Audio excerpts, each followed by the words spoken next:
علاقے جیونی سے کم سن عبداللہ ولد عبدالحکیم اور کوٹا سے عبدالوسیع ولد عبدالحمید کو جبری گمشدگی کا نشانہ بنایا گیا۔ مند کیچ میں پاکستانی فوجی چوکیوں پر حملوں اور متعدد پوزیشنوں پر قبضے کے بعد پہلے مارے گئے اہلکاروں کی لاشیں نکالنے کے لیے بھیجے گئے ایک اور فوجی قافلے نے راستے میں ایک اس پر آئی ڈی سے حملہ کیا گیا۔ گاڑی مکمل طور پر تباہ ہو چکی۔ اس کے علاوہ اور بھی ہوئی ہیں، لیکن ایک اچھی خبر یہ ہے کہ گزشتہ ماہ جو 11 مزدور جو ورلڈ بینک کے ایک پروجیکٹ پر کام کر رہے تھے، جن کو جو ہے مسلح افراد نے اغوا کر لیا تھا یا حراست میں لے لیا تھا، ان تمام 11 افراد کو رہا کر دیا گیا ہے۔ تو اس طرح جس طرح میں بات کر رہا تھا آپ سے BLA کے حوالے سے، تو آج اپنا گزشتہ روز اقوام متحدہ کی سلامتی کونسل کا اجلاس تھا، اور اس میں چینی نمائندے فو کونگ نے کہا کہ داعش خراسان، القاعدہ، ETIM، TTP اور BLA جیسے دہشت گرد گروہ افغانستان میں اب بھی متحرک ہیں اور یہ پورے خطے کے لیے سنگین خطرہ بنے ہوئے ہیں۔ چین نے افغان حکام پر زور دیا کہ وہ دہشت گردی کے خطرے کو سنجیدگی سے لیں، علاقائی ممالک کے ساتھ انسداد دہشت گردی تعاون بڑھائیں اور افغان سرزمین سے کام کرنے والی تمام دہشت گرد قوتوں کا خاتمہ کریں۔ ایک طرف تو چین اقوام متحدہ کی سلامتی کونسل میں پاکستان کا ہمنوا بن کر اور پھر جو بلوچستان کی آزادی پسند تنظیمیں ہیں ان کے خلاف بات چیت کرتا ہے، لیکن حقیقت کیا ہے؟ حقیقت یہ ہے کہ چین کے افغانستان کے ساتھ 2008 سے کچھ معاہدے ہیں جن پر کام چل رہا ہے۔ ایک 2008 میں 42 سالہ معاہدہ کیا گیا تھا۔ چین نے افغانستان میں سرمایہ کاری کر رکھی ہے اور سپٹمبر 2024 سے 2026 تک چینیوں پر 7 حملے ہوئے۔ اطلاعات کے مطابق اس میں 9 چینی ہلاک ہوئے تھے۔ اب یہ جو حملے ہوئے تھے اس کے حوالے سے ایک چیز سامنے آتی ہے، کبھی کہا جاتا ہے کہ یہ حملے BLA نے کیے تھے،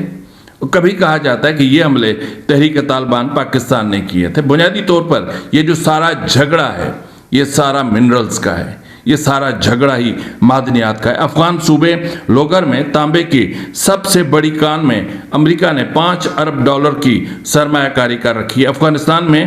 چین کی توجہ سونے اور تانبے سمیت نایاب معدنیات پر مرکوز ہے۔ صوبہ لوگر کے ضلع محمد آغا میں ذخائر کا تخمینہ 5.11 ملین ٹن یعنی $50 ارب لگایا گیا ہے، جبکہ 2010 میں جب ایک امریکی کمپنی نے جیولوجیکل سروے کروایا تھا تو اس میں انکشاف ہوا تھا کہ وہاں موجود معدنیات کے ذخائر کی مالیت کا تخمینہ $1 کھرب ہے۔ جی ناظرین، $1 کھرب۔ تو آپ مجھے بتائیں کہ اس وقت ایک تو بلوچستان میں سرمایہ کاری کر رکھی ہے اس نے چائنا نے، اور پھر بلوچستان میں سرمایہ کاری کر رکھی ہے، اور پھر یہ جو سارے معاملات آتے ہیں تو میں سمجھتا ہوں کہ اب چائنا کو اپنے موقف پر نظر ثانی کرنی چاہیے اور ایسے تنازعات جس کے کئی پہلو نکلتے ہوں ان پر بات نہیں کرنی چاہیے۔ اسی طرح جس طرح میں نے آپ سے بات کی کہ اقوام متحدہ کی سلامتی کونسل میں بھارتی مندوب اور پاکستانی مندوب سلامتی کونسل کے اجلاس میں آمنے سامنے آ گئے۔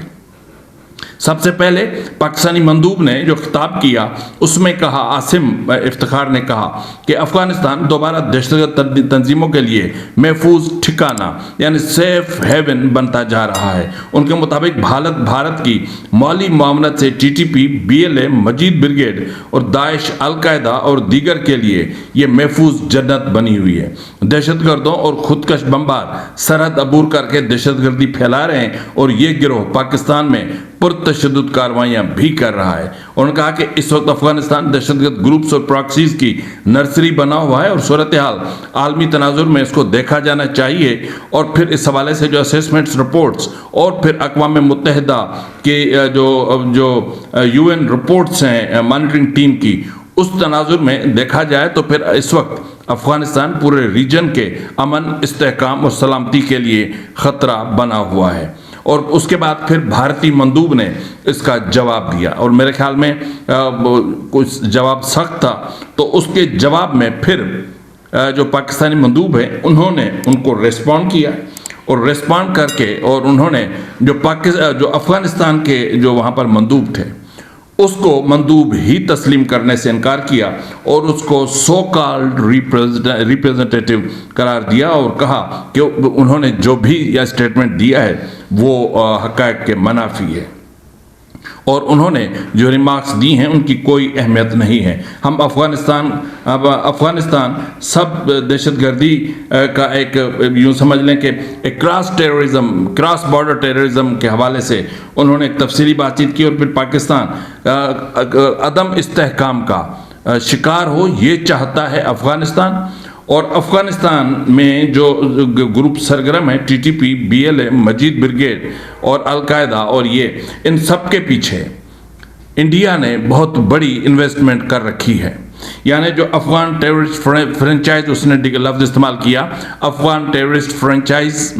میں جو سب سے زیادہ انویسٹمنٹ ہے وہ بھارت کی ہے، اور پاکستان نے جو حالیہ اقدامات کیے ہیں افغانستان میں جنگ کے حوالے سے، اس کے بعد انڈیا کی جو وہاں پر سرمایہ کاری تھی یا جو انویسٹمنٹ کر رکھی تھی وہ